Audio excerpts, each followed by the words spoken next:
नमस्कार साथियों यदि आपने कोई प्रॉपर्टी कभी खरीदी थी या आप कोई प्रॉपर्टी खरीदने वाले हैं तो ये वीडियो आपके लिए काफ़ी इम्पोर्टेंट है क्योंकि इसमें रजिस्ट्री खतौनी में बड़ा बदलाव हो चुका है।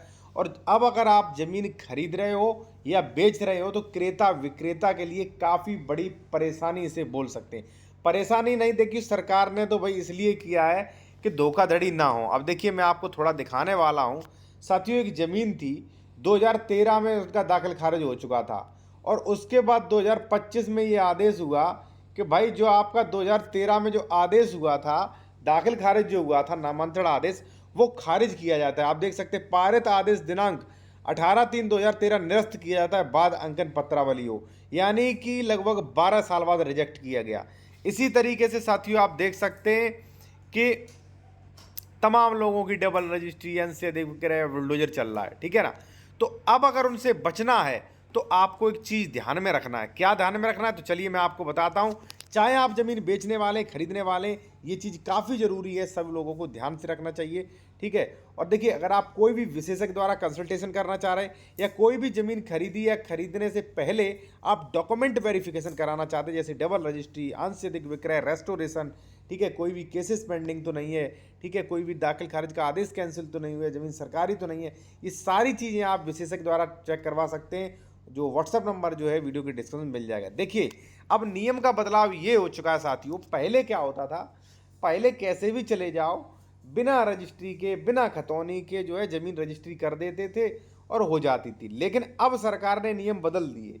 अब अगर देखा जाए तो काफ़ी नियम अपडेट हो गए हैं। उनमें से एक नियम है खतौनी पे नाम नहीं तो रजिस्ट्री नहीं। अब देखिए साथियों क्या होता था, पहले लोग फर्जी चेन बनवा लेते थे, अभी भी फर्जी चेन बनवा रहे हैं, ठीक है, लेकिन आने वाले समय में दिक्कत नहीं होगी। फर्जी चेन कैसे, जैसे मान लीजिए हमने एक्स प्रॉपर्टी पे कब्जा कर रखा था, ठीक है, हम ए थे, हमने क्या किया, एक्स नातेदार को रजिस्ट्री करवा दी, फिर एक्स से अपने पुत्र को करवा दी, सी को करवा ली, इसलिए 3 रजिस्ट्री चेन बन गई और मैं प्रॉपर्टी बेच देता था। लेकिन अब क्या कहा, खतौनी में नाम पर ही रजिस्ट्री होगी, यानी कि जिन लोगों ने, अब देखिए साथियों कई लोग तर्क देंगे ये कि साहब हमारा 143 है तो 143 के बाद भी दाखिल खारिज होगा, आदेश आ गया।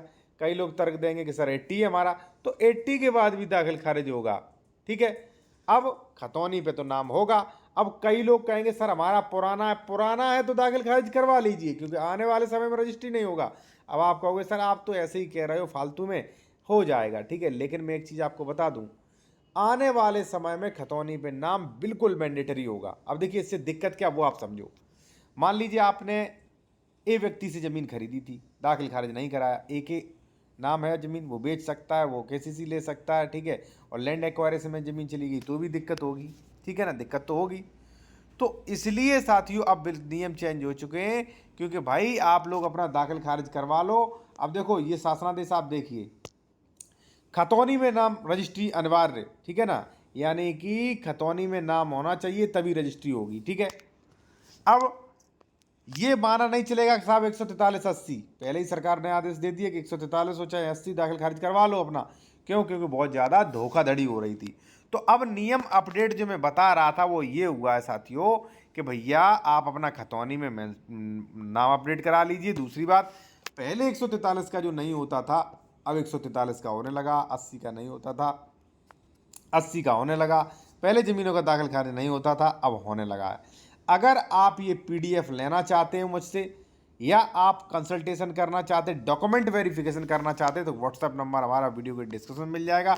और जो भी लोग रजिस्ट्री का कोर्स लेना चाहते हैं, रजिस्ट्री के बारे में A to Z सीखना चाहते हैं सीनियर एडवोकेट्स की तरह, तो अभी आप ये कोर्स हमारा परचेज कर सकते हैं। व्हाट्सएप नंबर ये दिया गया है साथियों, ठीक है, जिसमें सब कुछ मिलता है, सेल डीड, महिला के नाम कितना लगेगा, शहरी में कितना लगेगा, प्लॉट निकाल लें, स्टाम्प निकाल लें, आबादी का क्या नियम है, ठीक है, विक्रेता विक्रेता का हस्ताक्षर, और यहाँ पे चौहद्दी संबंधी जानकारी, दान एग्रीमेंट सभी का पीडीएफ, सभी का परिभाषा, ये सब कुछ आपको मिलने वाला है। आप एक ही दिन में मान लीजिए वकील बन जाएंगे रजिस्ट्री से संबंधित, ठीक है। तो आप देख सकते हैं और बड़ा अपडेट हो गया साथियों। ऐसे ज़मीन ना खरीदें, सबसे पहले ज़मीन का वेरिफिकेशन करवाएं, सारे डॉक्यूमेंट्स तैयार रखें तभी आप ज़मीन खरीदें, वरना नए अपडेट्स में आप परेशान हो जाओगे। आज आप ज़मीन खरीद भी लेते हो लेकिन आने वाले समय में फिर उसको बेच नहीं पाओगे आप।